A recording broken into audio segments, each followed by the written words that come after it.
El grupo islamista Hamás e Israel completaron este sábado un quinto canje. 3 rehenes israelíes fueron liberados a cambio de 183 detenidos y presos palestinos, en un intercambio marcado por la visible malnutrición y deterioro físico de los 3 ex cautivos israelíes. Con este y más titulares, arrancamos. El primer ministro israelí Benjamín Netanyahu advirtió que habrá represalias contra Hamás por la condición en la que fueron liberados los rehenes israelíes. También del lado palestino denuncian abusos y malos tratos a los presos liberados. Y aquí en Alemania, cientos de miles de personas salen a las calles para manifestarse contra la ultraderecha. En Múnich, la más multitudinaria, fueron más de 250.000. Pero también hubo movilizaciones en ciudades como Bremen, Frankfurt y Hannover. Lo analizamos con nuestra corresponsal política.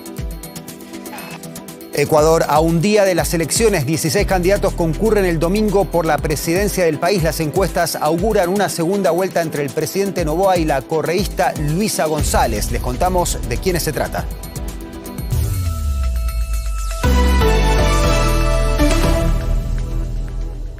Bienvenidos a DW Noticias. Soy Leandro Fest. Gracias por elegirnos. El movimiento islamista Hamás, considerado terrorista por varios países, liberó este sábado a 3 rehenes israelíes cautivos desde hace 16 meses en Gaza. Los 3 hombres fueron expuestos en un podio en una ceremonia organizada por milicianos de Hamás en la ciudad de Ir al-Balah, en el centro de la franja de Gaza. El aspecto demacrado y envejecido de los rehenes despertó la indignación del gobierno israelí. Los 3 hombres fueron capturados en el ataque terrorista de Hamás en suelo israelí el 7 de octubre de 2023. Así se completó este sábado el quinto canje entre Hamás e Israel. Veamos. Delgados, débiles y pálidos.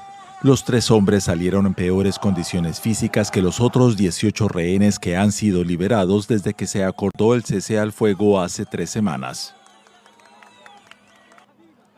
Fueron obligados a dirigirse a la multitud congregada en la ceremonia de entrega, rodeados por decenas de combatientes de Hamás.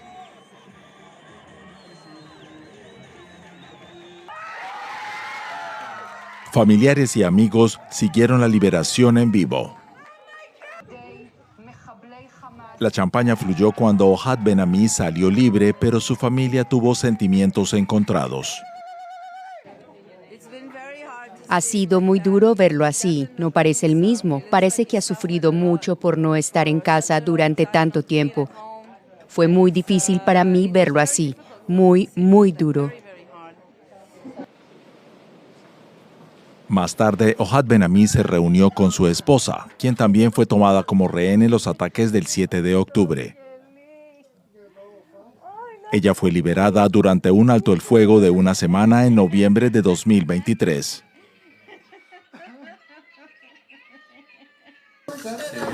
Or Levy y Eli Sharabi también se reunieron con sus familias. El primer ministro israelí Benjamín Netanyahu criticó el estado de los 3 liberados, prometiendo que habría consecuencias. Las impactantes imágenes que hemos visto hoy no quedarán sin respuesta. El gobierno, junto con los responsables de seguridad, velarán por ellos y sus familiares. El gobierno de Israel se compromete a garantizar el regreso de todos los rehenes y desaparecidos. A cambio de la liberación de los 3 rehenes, Israel puso en libertad a más de 180 prisioneros palestinos.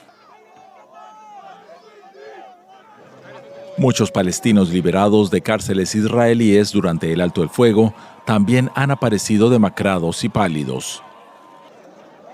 Y han acusado repetidamente a Israel de abusos y malos tratos durante su detención.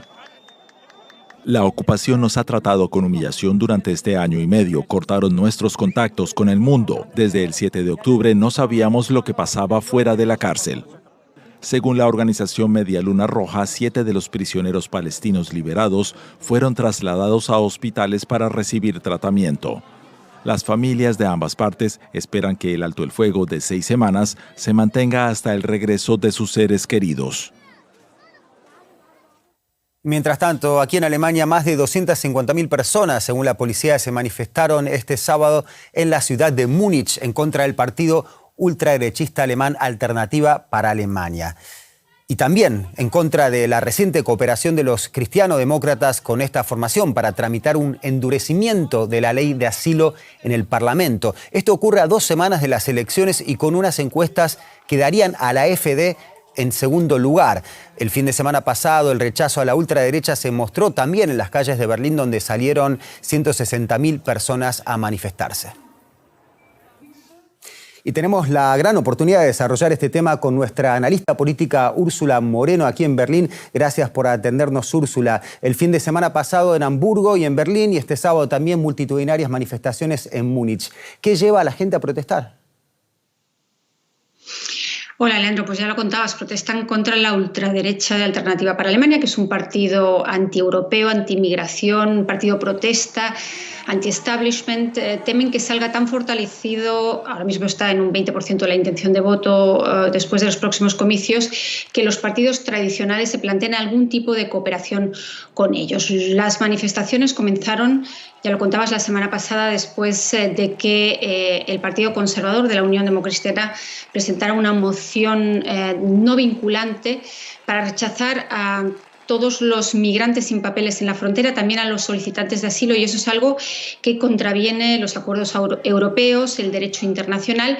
Recibió finalmente el apoyo de la ultraderecha en el Parlamento, aunque 2 días más tarde fue rechazado como proyecto de ley. Con todo, Merz ha roto un acuerdo tácito, un acuerdo no escrito desde la posguerra entre todos los partidos tradicionales, que consiste en no cooperar a nivel nacional con la extrema derecha. Es lo que se conoce como Brandmauer o como cortafuegos en español. Y la gente que está saliendo a las calles a protestar teme que este cortafuegos peligre después del 23 de febrero, temen que se facilite de alguna manera al partido ultraderechista a salir del ostracismo. Úrsula, hablabas de la fecha del 23 de febrero, que concretamente que es en 2 semanas, que son las elecciones federales aquí en Alemania. Y hasta ahora Friedrich Merz es el candidato con más posibilidades. Después de la reciente cooperación con la ultraderecha que nombrabas recién en el Parlamento, ¿esto le pasa factura de alguna manera a Merz, estas protestas? Pues es difícil saberlo porque ahora mismo se mantiene estable en las encuestas, pero el canciller y candidato de los socialdemócratas, Olaf Scholz, volvió a acusar hoy a Merz, que como decías lidera las encuestas con un 30%, es decir, duplicando a los socialdemócratas. Dijo que faltó a su palabra, que rompió un tabú. Es obvio que Scholz quiere aprovechar el descontento en las calles para captar ese voto más centrista y pedirles que pongan la cruz que van a poner donde los democristianos ahora en los socialdemócratas, pero Friedrich Merz volvió a insistir hoy en que no va a cooperar bajo ningún concepto con el AfD. Mañana se verán las caras en el primer duelo televisivo y ahí quizás veamos cómo se encaminan las encuestas, Leandro. A ver si ese debate de mañana también influye en el devenir de las próximas elecciones. Gracias, Úrsula, como siempre, por tu detallado análisis. Y hablando de la ultraderecha, hacer grande a Europa de nuevo. ¿Les suena de algo? Bueno, bajo ese lema se reunieron este sábado en Madrid los principales líderes de la ultraderecha europea, miembros de la Alianza Patriotas, que pretenden aprovechar el impulso que pueda surgir de la presidencia de Donald Trump en Estados Unidos. Abogan por un giro de 180 grados en la política europea. Los objetivos: poner freno a la inmigración, restablecer los valores cristianos y detener la lucha contra el cambio climático. Una demostración de unidad en las afueras de Madrid. Los líderes del grupo parlamentario Patriotas por Europa se reunieron bajo un lema que suena familiar: hacer Europa grande de nuevo.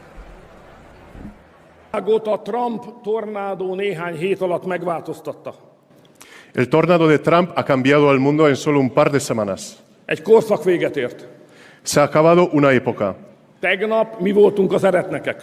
Ayer nosotros fuimos los herejes. Hoy nosotros somos el mainstream. La victoria de Donald Trump no puede verse como una mera alternancia de poder en un país democrático ni como un arrebato democrático en una nación en declive. Estamos asistiendo a un verdadero cambio global. Nous sommes en face d'un véritable basculement mondial. Un cambio que el tercer bloque más fuerte del Parlamento Europeo espera aprovechar. Los representantes de la ultraderecha se posicionaron en contra de lo que denominan opiniones políticas de izquierdas, la mala gestión económica, la inmigración irregular y el Pacto Verde de la Unión Europea.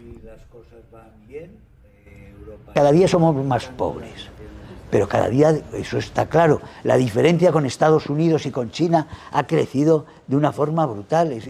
Estados Unidos y nosotros estábamos hace 10 años parejos. Ahora nos doblan. ¿Y por qué es eso? Pues porque nosotros hemos fracasado en todos los frentes, porque estamos en un camino fracasado de la Unión Europea.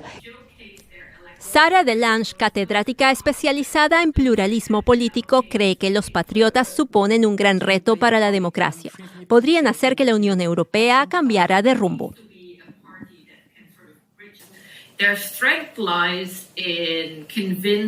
Su fuerza radica en convencer a los partidos mayoritarios y en el Parlamento Europeo, especialmente al Partido Popular Europeo de von der Leyen, para que se muevan en su dirección y en anticipar que incluso podrían perder más votantes en favor de los patriotas de Europa, lo que, por ejemplo, les hace estar más dispuestos a imponer políticas migratorias más estrictas, a abandonar las políticas verdes, quizás incluso a abandonar el Pacto Verde.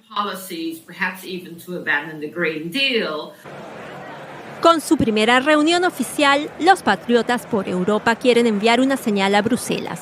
Se consolidan como fuerza política importante. Y lo adelantábamos en nuestros titulares. Ecuador celebra este domingo nuevas elecciones generales tras 14 meses de inestabilidad y turbulencia política, económica y social.